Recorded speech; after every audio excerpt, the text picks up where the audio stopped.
Bonjour à tous. Dimanche 9 octobre 2022 à 22h56 heure de Paris, la Lune se trouvait à 16 degrés 33 minutes du Bélier et le Soleil exactement en face à 16 degrés 33 de la Balance. La pleine Lune est toujours un moment de mise en lumière et donc de prise de conscience. Depuis 2 semaines, il était question, avec les énergies de la Balance, de rechercher l'harmonie, la justice, l'équilibre, en particulier entre soi et les autres, entre le je et le nous. La tendance à s'effacer, à faire taire en nous nos désirs ou nos idées pour la bonne entente du groupe, ou même avec seulement une personne. Cela a pu nous conduire à un déséquilibre en faveur des demandes ou des positionnements de l'autre ou des autres. L'harmonie était prioritaire, et nous avons donc cru bon de favoriser ce que portait l'autre ou les autres. Cependant, avec cette pleine lune en Bélier, arrive le moment où il est nécessaire de redonner une égale importance à nos propres besoins, désirs et valeurs. Cela d'autant plus que la lune est conjointe à Chiron, le guérisseur. En Bélier, il est porteur de guérison de notre individualité. Nous renier en œuvrant pour des valeurs qui ne sont pas les nôtres, sous prétexte de préserver une bonne entente entre les personnes, cela peut être nuisible pour notre santé morale, psychique et même physique. Lune Chiron en Bélier, opposée à Soleil-Vénus en Balance, vient nous rappeler cela. Et cette direction est appuyée par les énergies de Mars, qui, étant maître du Bélier, maîtrise la Lune et Chiron. De plus, Mars forme un sextile avec la Lune, ce qui vient nourrir le désir de nous affirmer, en particulier sur le plan de nos idées, idéaux et valeurs, avec Saturne en Verseau, trigone à Mars et sextile à Vénus. Le triangle mineur ainsi formé se trouve être la pointe d'un cerf-volant, si l'on prolonge la configuration au Soleil et à Vénus, qui forme un grand triangle avec Mars et Saturne. Ce grand triangle d'air apporte facilité et aisance dans notre communication. Le feu du Bélier donne à la Lune et Chiron, en pointe du cerf-volant, un rôle de moteur. La motivation est bien d'exprimer, de communiquer nos propres valeurs d'équité, d'équilibre et de recherche d'harmonie, avec enthousiasme, avec sérieux et avec patience. Le carré que Mars reçoit de Neptune signe une tentative d'élever notre pensée, nous indique qu'il est nécessaire d'y mettre de la volonté, tout comme l'opposition de Neptune à Mercure en domicile en Vierge, mais également maître des Gémeaux et donc de Mars. Mais cette aspiration peut s'avérer instable du fait d'incertitudes, d'hésitations, de confusion, si l'on se laisse tromper par les brumes neptuniennes. Mars est la planète focus du T carré avec Mercure et Neptune. C'est un T carré mutable, Gémeaux, Vierge, Poisson, ce qui confirme la nature du défi qui se situe au niveau de notre pensée, de notre intelligence, et ce qui l'intensifie. Il est question de communiquer dans de multiples domaines, avec simplicité, une certaine vivacité, sur des sujets où nous avons poussé fort loin notre analyse, à laquelle nous avons associé notre intuition. Mercure reçoit également une opposition de Jupiter, ce qui peut soutenir nos efforts d'individualisation de notre pensée, dans le sens où le conformisme jupitérien est en dissonance avec nos analyses et réflexions. En lien avec le cerf-volant, nous trouvons la lune noire, qui forme un semi-carré avec Mars en Lion, ce qui nous met en contact avec la peur de ne pas être vu et admiré, de ne pas être reconnu, doté d'autorité et d'un certain pouvoir. La lune noire est aussi sesquicarré à Neptune, Neptune Poisson, qui peut aider à lâcher un certain orgueil qui nous a causé peur et souffrance par le passé. Par ailleurs, un autre carré vient dynamiser ce cerf-volant, celui reçu par Saturne, venant d'Uranus.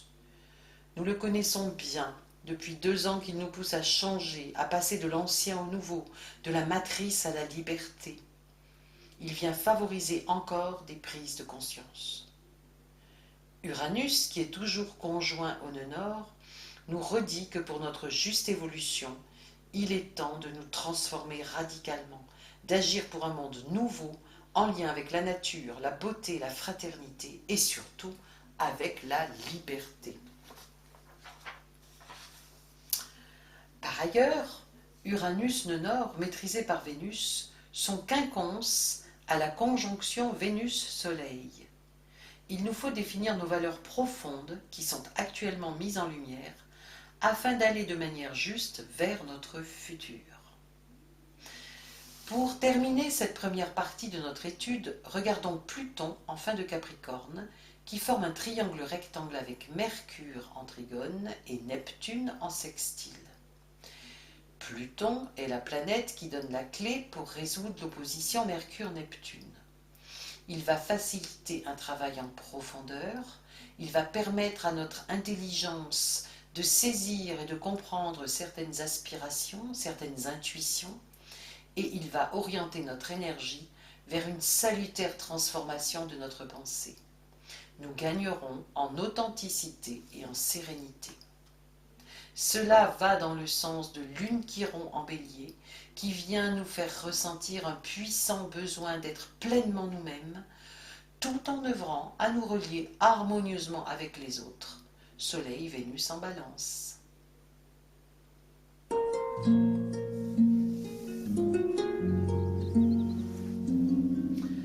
Avant de poursuivre cette étude par le symbole sabian de cette pleine lune et les cartes du tarot correspondantes, je vous propose d'évoquer les mythes en résonance avec le signe du Bélier, afin de mieux ressentir ce que peut représenter la lune dans ce signe.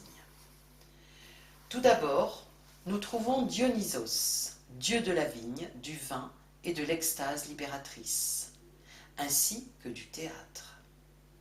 C'est lui qui fonda l'oracle d'Ammon, le bélier, en Égypte. Dionysos suivait un bélier quand celui-ci disparut et qu'une source jaillit à l'endroit où se tenait l'animal. Dionysos plaça là son oracle et fit de cet animal la constellation du bélier. Dionysos, Bacchus chez les Romains, est né de Zeus et de la mortelle Sémélé, foudroyée par l'apparition de Zeus sous sa forme divine alors qu'elle était enceinte de 6 mois. Zeus sauva l'enfant en le cousant dans sa cuisse. 3 mois après, Dionysos sortait de la cuisse de Zeus, Jupiter chez les Romains, et naissait, pour ainsi dire, une seconde fois. Il est le dieu qui meurt et renaît plusieurs fois. Ceci étant, si Dionysos est avant tout le dieu du vin, c'est parce que le vin est considéré traditionnellement comme une forme du feu. Le vin est en quelque sorte une eau de feu. Il est aussi le dieu de la végétation arborescente et de tous les sucs vitaux, la sève, l'urine, le sperme, le lait et le sang. Il est fréquemment associé au bouc et au taureau, animaux particulièrement prolifiques. Et Dionysos est aussi le père de la comédie et de la tragédie, car il est le dieu du masque. Il est dit que le théâtre est né des fêtes que l'on célèbre en son honneur. Homère décrit Dionysos comme la joie des hommes et Hésiode comme le joyeux. Rudolf Steiner, lui, nous précise que les anciens Grecs attachaient au personnage de Dionysos une signification très particulière. Tout ce qui avait trait à Dionysos, Bacchus, était en effet tenu secret, dissimulé sous le voile sacré des mystères, et n'était révélé qu'après une sérieuse préparation. C'est que Dionysos, le 2 fois né, avec son cortège de faunes et de satyres, représente l'apparition de la conscience du moi en l'homme. Nous retrouvons là l'énergie première du signe du Bélier avec l'émergence et la primauté de l'individualité propre au signe du Bélier. Le second mythe, fortement relié à ce signe, est la légende de la toison d'or, que Jason et les Argonautes s'en allèrent chercher au prix de 1000 dangers à bord de leur navire l'Argo. La toison d'or était le pelage d'un bélier au caractère divin qui avaient été envoyés par Héra le jour du sacrifice de Phrixos et Hellé, afin de les sauver. Le bélier leur avait fait traverser l'actuel détroit des Dardanelles, qui s'est d'ailleurs appelé l'Hellespont, car c'est là que tomba et mourut Hellé. Arrivé en Colchide, Phrixos sacrifia le bélier, à la demande de ce dernier. La toison d'or fut placée sous haute surveillance dans le temple de Mars par Aïétès, roi de Colchide, car une prédiction de l'oracle avait dit qu'un voyageur viendrait prendre la toison d'or et que le roi mourrait. Seul Jason parviendra à s'en emparer. D'après plusieurs sources, le bélier à la toison d'or est né du dieu Neptune, métamorphosé en bélier, et de la mortelle Théophanée, métamorphosée en brebis. Il possède des caractères qui en font une créature merveilleuse, en particulier avec la capacité à voler et bien sûr avec une toison changée en or par les dieux. Cette toison était porteuse de bienfaits. Elle avait notamment le pouvoir de guérir. À noter que l'or est un symbole solaire et que le soleil est en exaltation dans le signe du bélier. Je termine cette partie avec l'évocation du 6e travail d'Hercule, les oiseaux du Stymphale. Ici, Hercule, Héraclès chez les Grecs, doit exterminer ces oiseaux ravageurs, car ils attaquent tous les êtres vivants en leur décochant leurs plumes de bronze comme une pluie de flèches et leur fiant empoisonner détruit toutes les récoltes. Héraclès, après avoir complètement affolé la multitude d'oiseaux groupés au bord de l'eau en agitant des crotales, une sorte de petite castagnette, il se met à décocher flèche après flèche à une allure vertigineuse. Pourtant, chacune atteint son but et les oiseaux tombent terrassés. Quelques oiseaux réussissent à s'enfuir, mais la victoire d'Héraclès est complète. Il ne reste plus aucun oiseau vivant au lac de Stymphale.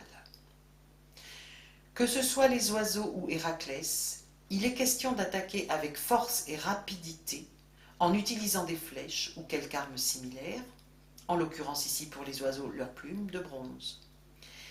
Ces oiseaux sont consacrés à Arès, ou Mars chez les Romains.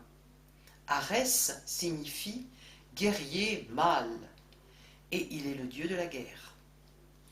L'atmosphère de ce 6e travail d'Héraclès est virile, tendue par le feu et par Mars. Comme le précise Isoline Agenais-Pagny, une relation analogique fait coïncider le feu et l'acte sexuel. Dans le signe du bélier, le feu se sexualise en mâle et sa planète Mars est la planète de l'érection. Le nom du lac, Stymphale, signifie membre priapique. À l'origine, Priape personnifiait la fécondité du sol. Ensuite, il personnifia la virilité et l'amour physique. Enfin, retenons également qu'Héraclès a gagné cette bataille, mais qu'il ne s'installe pas dans la victoire. La conquête lui importe davantage que le triomphe, ce qui est une caractéristique des personnes marquées par le signe du bélier.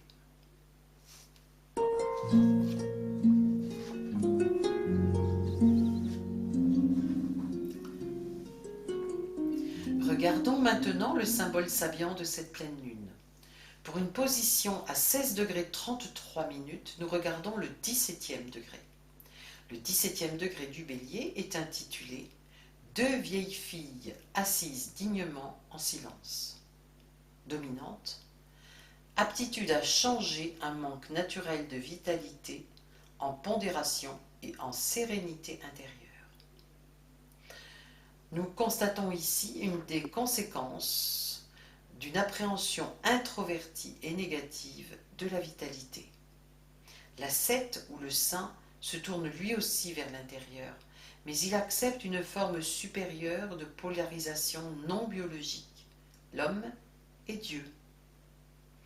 Cette étape souligne la valeur d'une retraite intérieure dans la dignité.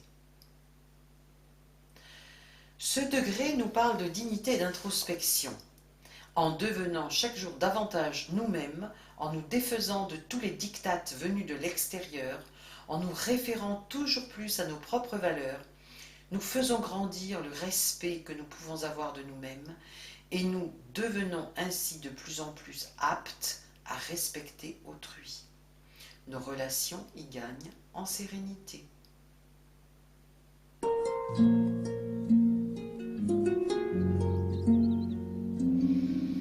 Pour terminer cette étude, regardons brièvement du côté de la numérologie et des arcanes du tarot. La date de cette pleine lune, 9-10-2022, nous donne, comme la précédente du 10 septembre, 7 ou 16, comme la précédente nouvelle lune pleine lune du 10 septembre, 7 ou 16, selon la méthode de réduction utilisée. Cette pleine lune est donc en résonance avec le chariot et la maison Dieu. La maison Dieu nous montre la destruction de la partie haute d'une tour par des forces venues d'en haut.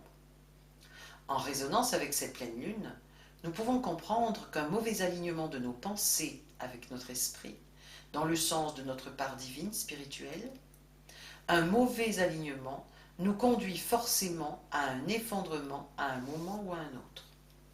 Cette destruction est bénéfique. Elle a pour objet de nous faire prendre conscience que le chemin emprunté jusqu'ici n'est pas le bon pour nous, que nos pensées erronées nous conduisent à des épreuves douloureuses. Si nous nous reconnectons avec notre être intérieur, nous retrouverons notre chemin, nos véritables valeurs, et nous les manifesterons dans le monde. Dans ce cas, nous serons alors en résonance avec le chariot qui parle d'action, d'entreprise, de réussite et de succès. À nous de décider si nous voulons nous réaligner sur notre propre individualité ou si nous préférons rester dans la matrice. J'arrête là l'étude de cette pleine lune et vous remercie pour votre écoute. Je vous souhaite une très belle période suite à la pleine lune. À bientôt.